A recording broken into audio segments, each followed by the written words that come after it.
Hello everyone, Jack Markham here. So a little while ago I said on Instagram that by the end of July I will have the first scene in the 2D animated film of my graphic novel Pirate Hunter animated and uploaded to YouTube. So in case it doesn't get out by the end of July, I'm going to be giving you a few little video updates as to how everything's going. Today is day one, by the way, and I'm pretty excited. It's a mountain of work, but how tough is climbing a mountain? Like, you know what I mean? It's just bit by bit. So the method I'm going to use to animate is I'm going to paint every single background of every single shot, right? Which is going to take forever anyway. And I'm also going to hand draw all the original characters on animation paper. So I'm going to color them in, then ink them in, take pictures of each and every shot, and then upload it onto the computer. Change the background from white to a different color, say like purple or green or whatever. And then take them all in screenshots, put them in a video editor, make all the shots like really quick durations so it seems as though it's animating fluidly. And then what I'm going to do is open up a separate movie editing software, import the background, and then that little animation, I'm going to bring that in, get rid of the green screen background, and there's your animation on the background. Do you get me?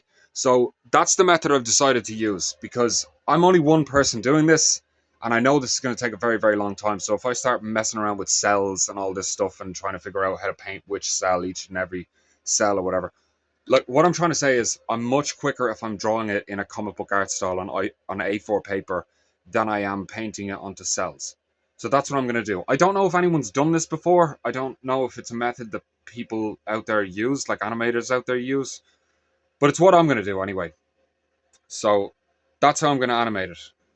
Let's just see if it works. And if it doesn't work, I have animation cells there. I have the actual cells that I can just paint one by one by one by one.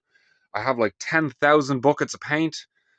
Um, it is 5:30 now. So let's see how much I get done. Stay tuned, like and subscribe for my progress in making my 2D animated movie based on my graphic novel, Pirate Hunter. So first things first, we got to paint our first background.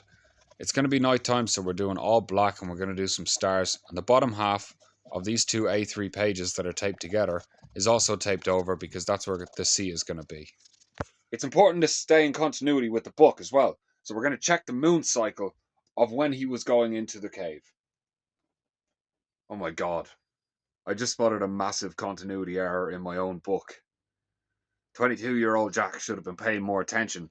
Because how is it when he's going into the cave, it's a crescent moon? But when he's coming out of the cave, it's a full moon. I wouldn't make that continuity error today. So I think it's only right that we start with the crescent moon because that's the first moon we see. That's the moon in the scene. So we're going to do that. Only in this film, the continuity is going to be more accurate. So we're going to watch the moon cycle. We're starting on a crescent moon. Let's go. So how we're going to achieve this moon is we're going to get a circle. We're going to get a little bit of Tipp-Ex and just paint a little bit of a crescent moon. Ah, fuck. Ah, fuck. This was not the right way to do this at all. Fuck. Fuck, that did not turn out the way I thought it would.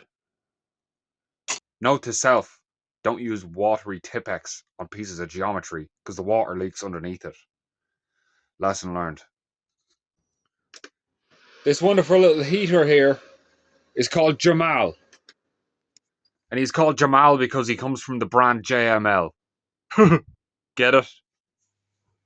So while I was waiting for the paint to dry, I decided to draw the ship that the Pirate Hunter will be sailing.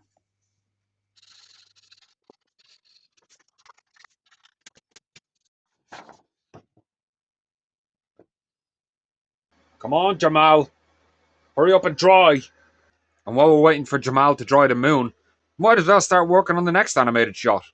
So my chosen method is I'm going to get my animation board, get the light board, and a peg bar like this, put it on there like that, tape them all up, and then start animating with it. Once that's all taped on, just get a bit of animation paper, pop it on the pegboard, turn it on, and let the animating process begin. It's very important also to remember that when you're doing mass quantities of artwork, you have to take a break and eat food, otherwise you might die. My preference is double espressos and gabagoo over here. Aside from that panning shot, the first actual shot of animation is the bandit picking up the telescope and looking into it, which shouldn't be too tricky. So let's give it a go. 18 pages later, it's finally done. So all I can show you right now is a flick, but when it's fully rendered, you'll see it and I'll upload it. Okay, so I'm going to take a break from that for a while because my hand is killing me and get back to the background. For the stars, we are going to use a little bit of spray paint. But first, it's always good to do a few test shots. The shed is always a good place to do spray painting. Don't do this in your house. Shite! Looks like I'm completely out of white spray paint. Gonna have to use Tipp-Ex. So you get your Tipp-Ex pen and go around the page and do 10 million dots in the sky.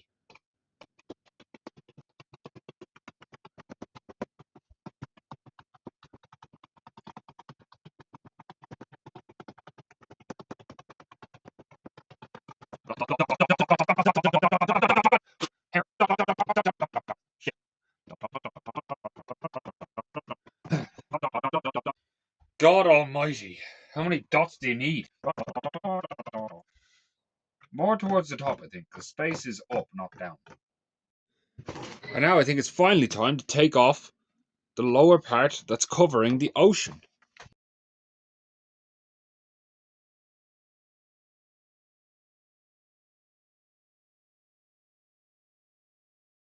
Okay.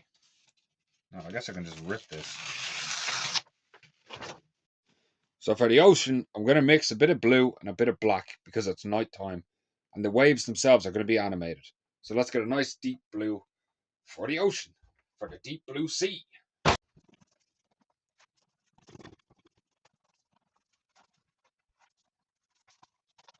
Okay, so it's now 2 o'clock in the morning.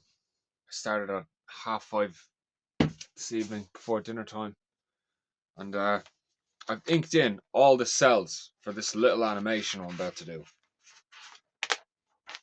And we're going to finish it tonight. We're going to stay out here until it's actually done. It's dark now, right? So I have to fiddle around with lights. On top of what I just showed you, I also did these. So that's going to be in it. That's going to be what he's standing on. And this is going to be the background behind him, right? So I'm going to put this on this and do stars. This is for the panning shot before that. And this is the ship that's going to be just sailing along in the middle. So now we're doing 2 shots. There's going to be 2 shots done tonight. 8 hours later. Hello, everyone. It is currently the next day. The reason I didn't actually finish recording clips from my progress of last night is because I got so wrapped up in the drawing side of it that I just forgot to record because the final few hours were spent on animating the actual animation of the character on the animation paper. I ended up staying awake till 6 o'clock in the morning. I started at 5:30 in the evening, so that was 12 and a half hours straight of drawing.